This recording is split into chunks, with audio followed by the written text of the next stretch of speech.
টি-20 cricket বিশ্বকাপের এবারের আসর থেকে বিদায় নিল টিম অস্ট্রেলিয়া।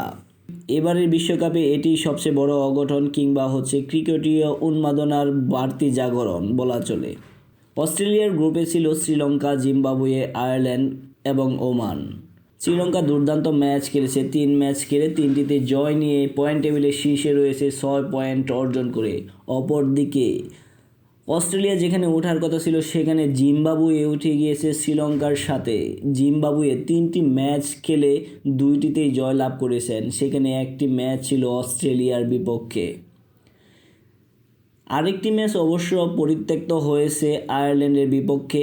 আয়ারল্যান্ডের বিপক্ষে পরিত্যক্ত হওয়ায় জিম্বাবুয়ে 1 পয়েন্ট পেয়েছে, তাই তো তাদের পয়েন্ট 5-এ গিয়ে দাঁড়িয়েছে, যার ফলে অস্ট্রেলিয়া আর কোনো অপশন নেই, সরাসরি এলিমিনেটর দল হিসেবে দেশের বিমান ধরবেন। যাই হোক, অস্ট্রেলিয়ার জন্য বড় দুঃখের সংবাদ হচ্ছে এটি, বর্তমানে ক্রিকেটে এতটা পিছিয়ে গেছে মিচেল স্টার্ক, হ্যাজেলউডকে ছাড়া তারা।